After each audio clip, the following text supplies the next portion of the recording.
So let's start with an ethical question. When is it okay to steal someone's soul? One, if they're objectively evil. Two, when you're a Dementor. Three, when you really, really want to play them in a card game. Yes, exactly. It's three. Welcome to Yu-Gi-Oh! That was episode 2. Okay, so what is Yu-Gi-Oh? Why is it called that? I think Yu-Gi-Oh translates as Game Master. So there's this very popular card game that a lot of people in this universe play, but I don't think everyone plays. I don't think it's like Pokemon. It's more like poker, where like you're aware that it exists and there's a subset of people who are super good at it, but it's not all consuming. But instead of poker, you have monsters that you send against your enemies. And so it's more like Magic the Gathering. Here's Wikipedia's description. The plot follows the story of a boy named Yugi Moto who solves the ancient Millennium Puzzle and awakens a gambling alter ego within his body that solves his conflicts using various games. So that's insane. Also, like, it's an American version of the Japanese anime, but they don't translate all the names. They just translate some of them to be as American as possible. So Katsuya Jonouchi becomes Joey Wheeler. but Ryo Bakura becomes Ryo Bakura. Like, they spent a lot of effort coming up with Joey Wheeler and none on Ryo. And then there's also a guy coming from the other side in the Japanese version whose Japanese name is Keith Howard. And they don't bother translating that. Usually they call him Bandit Keith, and he is an incredible character. So the best description of what Yugi looks like is, well, guess the main character. It's not difficult to guess who the main character is because, as my roommate put it, it looks like he's wearing a hat. It took him like 8 episodes to figure out that he's not wearing a hat. I'll pause. Come through. Yeah, it's okay. So I've been watching a lot of this over the past week or two in preparation for this talk, and my roommates have unfortunately also been subjected to this. So they had a bunch of questions that are never really answered in this series. So one, how old are these people? Great question. You could tell me they're 8 years old. You could tell me they're 35 years old. I would believe all of that. Nothing about them or their like responsibilities or like net worth tells you anything about them. Like they mentioned that they're in school, but then they take off like 6 months of school to go to a castle and fight a guy named Maximilian Pegasus, who's the main villain and essentially like an evil silk scarf. So they could be anywhere from 8 to 35. Let's say they're like 12, but Yugi becomes a 35-year-old pharaoh to win card games, which leads naturally to some follow-up questions. Wait, what about a pharaoh? So Yugi has a Millennium Puzzle, which you can't see, but is a giant golden necklace, kind of like Flavor Flav, but like from Egypt. So he has a Millennium Puzzle that gives him the same card-playing prowess as an Egyptian pharaoh, which is not historically accurate. They were not known for being incredible at card games, but they think they are. Also, his friends never ever comment on him turning into a 35-year-old pharaoh. Like, it's very obvious. He goes from about 4 feet tall to like 6.5 feet tall. He has a very different voice actor with a deeper voice during these times. He like gets kind of a haircut, but still has insane hair. But they never actually comment on that. They're just like, oh, of course, he's playing a game. He must be talking like this now. So another question, does Yugi have any other unfair advantages besides the Millennium Falcon or whatever? Yes, his grandpa owns a card game shop, so he always has the best cards. There's this whole thing where Joey Wheeler is not very good at cards, and Yugi is amazing at cards, but like Yugi has access to all of the like literally best cards in the game, and he constantly crushes Joey, who also has a Brooklyn accent. So enjoy that. They were like, what's American? The word Joey, Wheeler, Brooklyn accent, non-insane hair. And then they just stopped translating it to America. So does anyone else have an item that uses millennium as an adjective? Yes. Maximilian Pegasus, creator of this card game, gave up his eye in exchange for a millennium eye, which is becoming a weird theme in my talks. Older people giving up one of their eyes in exchange for magical power. So he gave up his eye in exchange for a millennium eye, which kind of actually sounds like a good trade. He mostly uses that eye to cheat at card games, though he also uses it to steal the main character's grandpa's soul. It's kind of like a Swiss Army knife of terrible magic. So yeah, as I mentioned, he's basically a silk scarf with the power of speech. Like, you know how Mr. Burns in The Simpsons talks, where he's like, everything he says, you could zoom in on him slowly and then have him say the thing like, yes, yes. That's every single thing that Maximilian Pegasus says. So that's the base. People have magical items. Some people are weirdly American, and other people don't have magical items and constantly lose.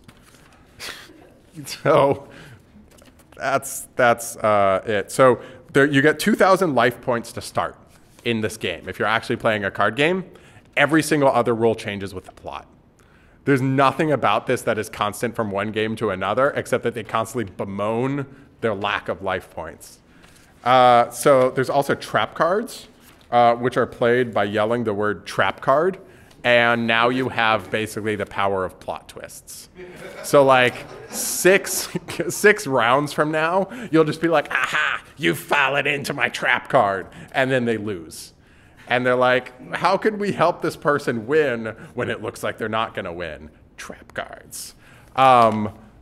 There's also this guy named Weevil, who is not nearly as cool as the guy of the same name in Veronica Mars. A better show all around, FYI. He has the worst voice. I'd play it, but I don't want to subject you to that. Imagine like fingernails on a chalkboard that are also going through a wood chipper that is itself being scraped on a chalkboard. It's the worst voice in the world. But it's like a wood chipper that can play cards really well. Unsurprisingly, he's super into bugs. Like, kind of weird about bugs, if we're being honest. He loves playing in forests because that's where bugs are. Imagine someone who was super into Weedle from Pokemon and was like, yes, this is the best Pokemon. And you're like, are you sure? And he kept going with it. There's also this guy named Seto Kaiba, that's his first name, not a title, Seto, named after the Egyptian god of death, Set. There's this whole weird Egypt thing. So he's the reigning card game champion. In the first few episodes, he somehow finds out that Yugi exists, goes to Yugi's grandpa's shop, and with his like giant burly men to like steal cards from him, but then doesn't like, so you're like, okay, you have like two like giant dudes with you. Obviously you're gonna beat me up for the card game. No, he uses the giant dudes to force him to play another card game. Because he has a super weird sense of honor about that. They're like, what can I possibly use my fist for? To coerce you into playing a card game. Here is a real exchange. Grandpa, hello, can I help you? Kaiba, if you can't, it certainly wouldn't surprise me. He is the worst. He's a billionaire on like 25 and uses his wealth only for cards. They bring up pretty constantly that he should be running his multinational company, but is instead traipsing around the world playing cards. And he never addresses why that's a good idea. He has a younger brother who's a much better person. That's my talk, actually. That's Yu-Gi-Oh! Any questions? Yeah, Yeah. You have a few questions. Reasonable. Yes, his name is Yugi.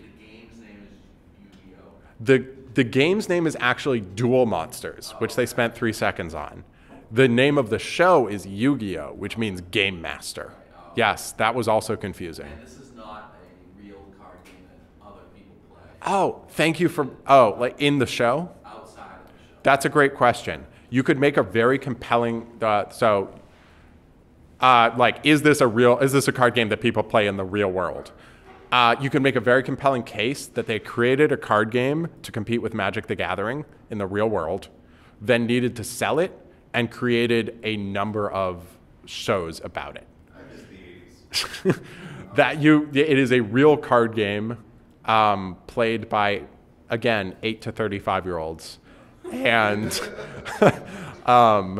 it's not nearly as fun because they have actual rules instead of changing the rules whenever you need to win or saying things like, I believe in the heart of the cards, and then drawing exactly the card that you need. Or yelling the word trap card and like suddenly having a card that you didn't have 2 episodes ago. Yes, Ian. Does the scarf have a face? I can find a picture of Maximilian Pegasus, and you'll... He has a face. It looks kind of like a scarf.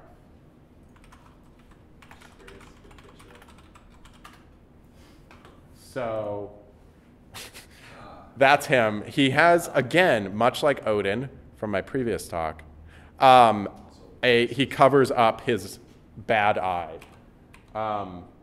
Yeah, so like the third picture of him is him holding a wine glass like this and staring ahead. That's the vibe. He sort of just walks around in a palace most of the time. So I feel like someone's done this, but has anyone like just over the course of the series tried to put together what's in Yu-Gi-Oh's deck? And like Almost certainly. Yeah, I imagine there's gotta be There's a couple of cards that are the same constantly because he always uses them and always wins with them. One of them is Dark Magician, which you know because he yells Dark Magician and then wins.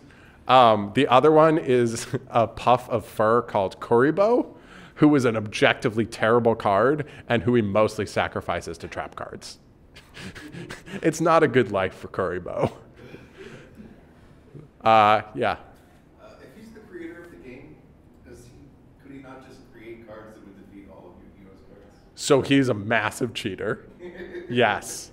Yeah, he has like a weird unfair advantage, and it's unclear why he's even entering the tournaments.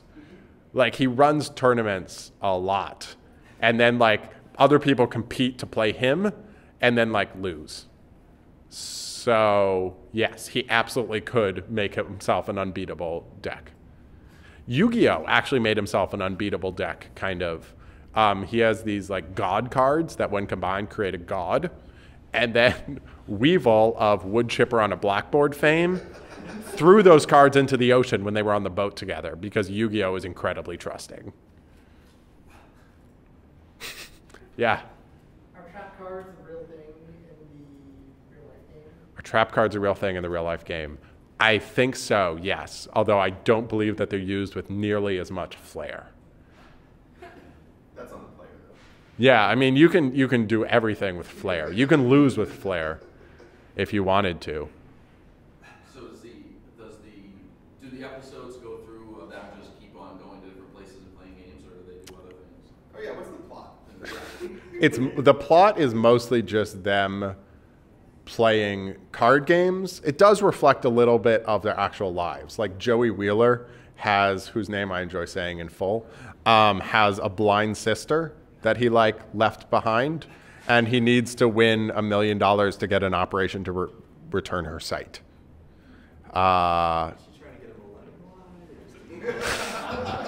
Does he want a Millennium Eye or a regular eye? I mean, ideally, 2 Millennium Eyes, right?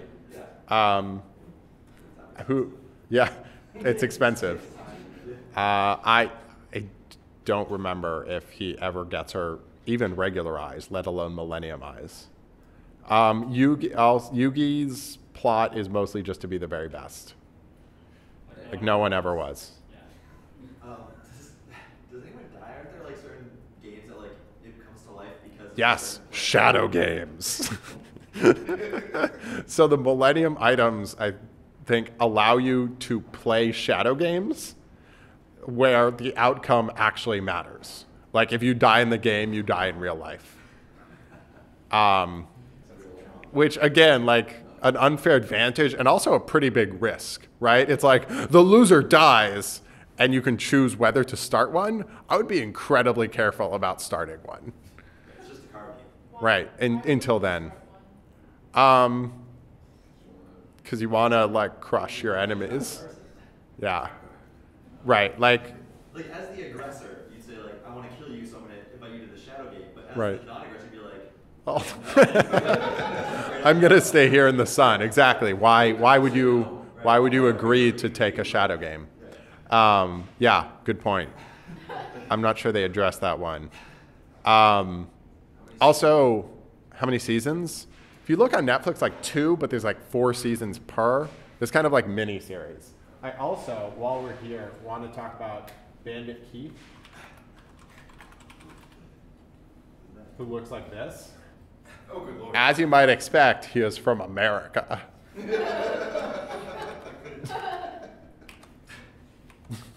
He's wearing like a denim jacket on an America headband and sunglasses, which, Sounds like America. yeah, exactly, that's America. Having gone to Japan, that's what all Americans look like in Japan. Yeah, when you landed, they gave you all of those items. Yeah. Also, like, he's not a thief. He's just called Bandit Keith because he wins too much, which I thought was kind of sour grapes. Any other questions? Can you do an impression of Joey Wheeler for us? He sounds, no. My Brooklyn accent has been described as offensive. So, but it can't be any worse than his, but I'm still not going to do it. All right, that's it.